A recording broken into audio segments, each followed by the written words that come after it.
Coucou tout le monde. L'histoire d'aujourd'hui, qui va nous accompagner sur plusieurs semaines, est une creepypasta que j'adore et qui fait partie de celle que j'ai toujours voulu faire sur ma chaîne. Vous en connaissez sûrement déjà le début, car plusieurs chaînes francophones l'ont commencé, mais jamais personne n'a fini les 8 parties. C'est pourquoi, comme Oublou, j'ai décidé de faire ma narration de cette creepypasta. Je vous donne donc rendez-vous tous les mercredis à 17h pour la découvrir. Et en attendant, je vous souhaite un bon visionnage de la première partie. Cela fait quelques années maintenant que je suis agent en recherche et sauvetage. Et au cours de ma carrière, j'ai vu certaines choses qui pourraient vous intéresser. J'arrive assez bien à retrouver les personnes disparues. La plupart du temps, elles s'aventurent juste en dehors du sentier ou elles tombent d'une petite corniche et elles ne parviennent pas à retrouver leur chemin. La majorité d'entre elles connaît le vieux principe de rester où vous êtes et elles ne partent pas loin. Mais j'ai eu 2 exemples où ça n'a pas été le cas. Les 2 me dérangent beaucoup. Et je m'en sers pour me motiver à travailler encore plus dur sur les affaires de disparition, on m'appelle. Le premier cas était celui d'un petit garçon parti cueillir des baies avec ses parents. Lui et sa sœur étaient ensemble, et ils ont tous les 2 disparu au même moment. Leurs parents les avaient perdus de vue pendant seulement quelques secondes, et apparemment ça avait été assez pour que les enfants s'éloignent. Comme leurs parents ne parvenaient pas à les retrouver, ils nous ont appelés, et nous sommes venus fouiller la zone. On a retrouvé la petite fille assez rapidement, et lorsqu'on lui a demandé où était son frère, elle nous a dit qu'il avait été emporté par l'homme ours. Elle a dit qu'il lui avait donné des baies et qu'il lui avait dit de rester silencieuse, qu'il voulait juste jouer avec son frère pendant un moment. La dernière fois qu'elle avait vu son frère, il était sur les épaules de l'homme ours et il avait l'air très calme. Bien sûr, on a d'abord pensé à un enlèvement, mais on n'a jamais trouvé la trace d'un autre être humain dans cette zone.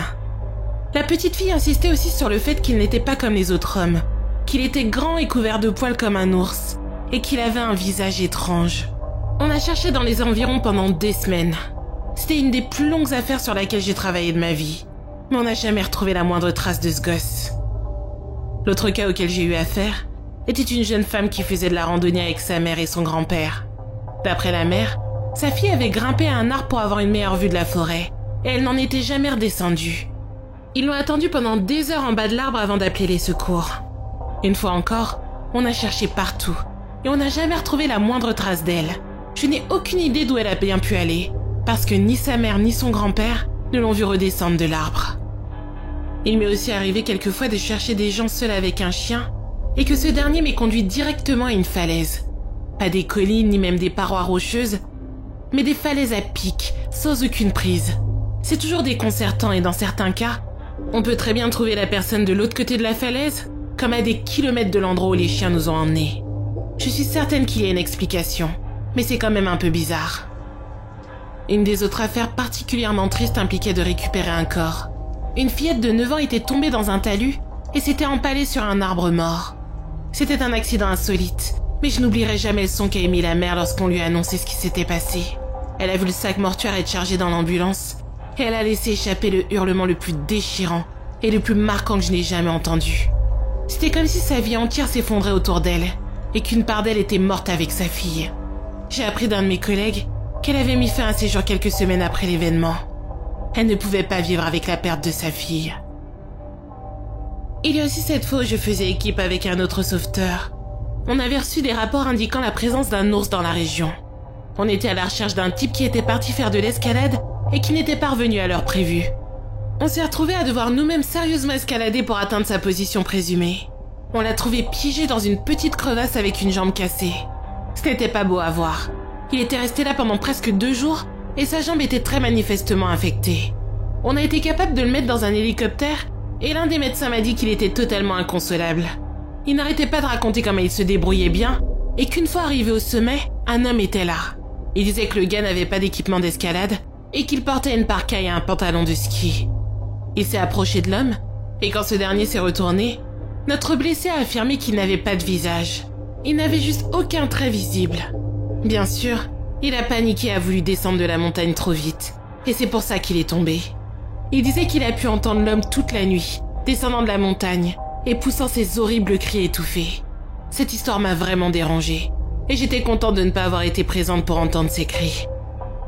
Une des choses les plus effrayantes qui me soit arrivée s'est produite lors de la recherche d'une jeune femme qui s'était séparée de son groupe de randonnée. On est resté dehors jusqu'à tard le soir, parce que les chiens avaient senti son odeur. Lorsqu'on l'a retrouvée, elle était roulée en boule sous une grosse bûche pourrie. Il lui manquait ses chaussures et son sac, et elle était manifestement en état de choc. Étrangement, elle n'était pas blessée.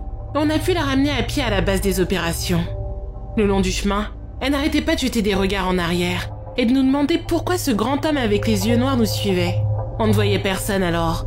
On a juste supposé que c'était une sorte de symptôme bizarre lié au choc. Mais plus on se rapprochait de la base, et plus elle devenait agitée. Elle ne cessait pas de me demander de lui dire d'arrêter de lui faire des grimaces. À un moment, elle s'est arrêtée, et elle s'est retournée pour crier dans la forêt, disant qu'elle voulait qu'il la laisse tranquille. Elle disait des trucs bizarres comme « Je vais pas te suivre » et « Non, je te les donnerai pas ». Après un moment, on a finalement réussi à la remettre en marche, mais on a commencé à entendre tous ces sons étranges qui provenaient de partout autour de nous. C'était presque comme des bruits de tout, mais plus rythmés et plus graves.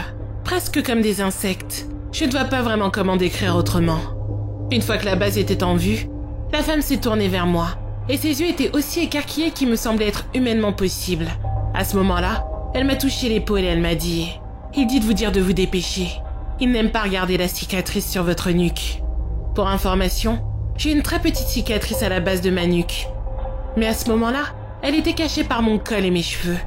Et je n'avais aucune idée de comment cette femme aurait pu la voir. Juste après ce qu'elle avait dit, j'ai entendu cette toux étrange juste à côté de mon oreille. Et j'ai sursauté. Je l'ai poussée vers la base en essayant de cacher à quel point j'avais peur. Mais je dois bien avouer que j'étais soulagée de quitter la zone cette nuit. J'ai une dernière histoire à vous raconter avant de terminer cette vidéo. Et c'est probablement la plus bizarre que j'ai à offrir. Alors, j'ignore si c'est vrai dans toutes les unités de recherche et de sauvetage, mais dans la mienne, c'est une sorte de chose taboue que l'on rencontre assez communément. Vous pouvez essayer d'en parler avec d'autres agents, mais même s'ils savent de quoi vous parlez, ils n'en diront probablement rien. Nos supérieurs nous ont ordonné de ne pas en discuter. Et maintenant, on s'y est tellement habitué que ça nous paraît même plus bizarre. Dans à peu près toutes les affaires où on est appelé au plus profond de la forêt, et j'entends par là 50 ou 60 kilomètres, à un moment ou un autre, on trouve des escaliers au milieu des bois. C'est presque comme si vous preniez les escaliers de votre maison, que vous les découpiez et que vous les mettiez dans la forêt. J'ai demandé de quoi il s'agissait la première fois que j'en ai vu, et l'autre agent m'a juste dit de ne pas m'en inquiéter, et que c'était normal. Tous ceux à qui j'ai posé la question avaient la même réponse.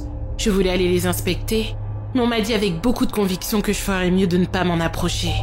Maintenant, je me contente de les ignorer quand je les rencontre. J'ai beaucoup d'autres histoires, et comme je vous l'ai dit, je vous les raconterai dans une prochaine vidéo. Si quelqu'un a une théorie concernant les escaliers, ou si vous en avez vu également, dites-le moi dans les commentaires. J'ai vraiment hâte de vous lire. Sur ce, à la prochaine.